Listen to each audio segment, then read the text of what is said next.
What's up, ladies and gentlemen? Welcome to today's video. Welcome to the Video Game Fight School channel. Thank you very much for tuning in.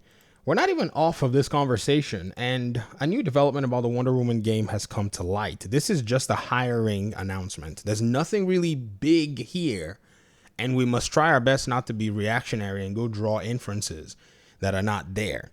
However, it's hard to, ignore what we're seeing, so let's just look at what's going on, right? So this is asking Monolith's Twitter page just 3 hours ago. Actually, I saw this when it was like 57 minutes old.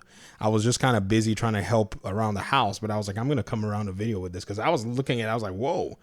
And it says, are you ready to lead an epic journey? Monolith Productions is seeking a lead gameplay engineer for our upcoming Wonder Woman game.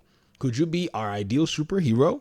Lead, innovate, and inspire with us. Dive into details, apply within. So there's basically a huge, big job opening for this particular position. Now, we've seen some of these developer interviews that are actually here and available on the Monolith website. They're very interesting. I mean, they're pretty cool because a lot of the folk, they came from some really solid projects into basically coming in, to work on the Wonder Woman game. The challenge, though, and I think the one thing that, really does, spark my own interest overall is the position of the lead software engineer, and their job is gameplay. Now, let's go ahead and let's look at, a few things. And I'm sure video game companies, HR hates, you guys hate posting job openings because we go through and we comb through them. I'm not saying this is anything bad. I'm not concluding that this means, oh, the game is in trouble. No. I made a video yesterday talking about how Jason Kilar in January of 2022 had actually commended the team as to making good decisions. However, it is not without saying that, sometimes a game can face some challenges. Does it mean that the game is messed up? No, the game will pull through as long as you have the right people there.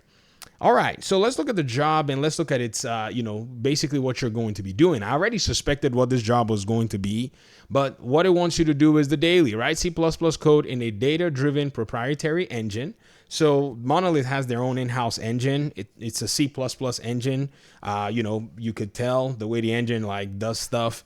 I'm not saying other engines are not, good, but C++ is kind of like the, old school machine language that's been used in gaming for the most part. Help organize and distribute work for our gameplay engineer. So this person's job is going to basically be supervising and, spearheading gameplay engineering. That's when you say gameplay engineering, you're talking about the programmers. These are the folk that are writing the frameworks that you're going to be using for your quest design, your combat design, all kinds of stuff.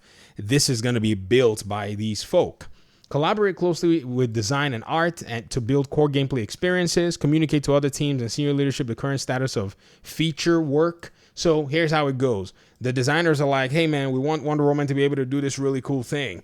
Then they talk to the gameplay programmers. How are we going to pull it off? Or they basically submit it. I don't know how every studio does it, but this is how I'm imagining it in my head. Actually, I'm taking notes from Lords.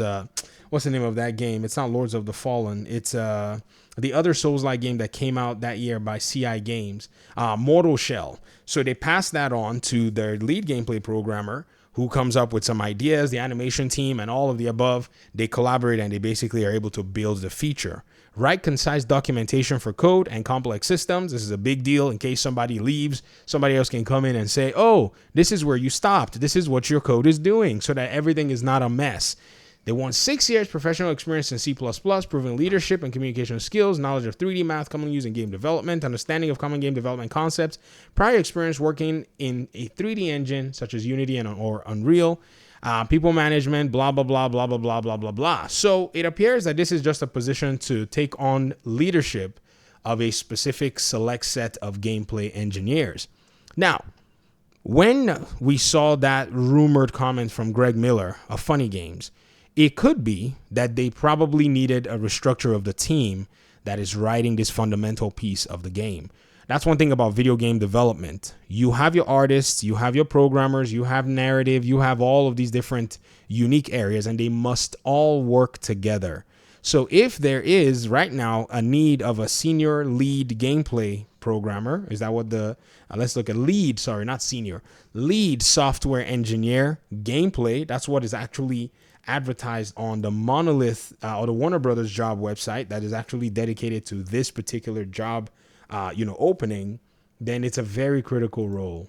And I can see how, potentially work might have somewhat, had some impact to it. I'm not saying it would have slowed down, just some impact. What are your thoughts? Let me hear in the comment section. Thank you so much for watching the video.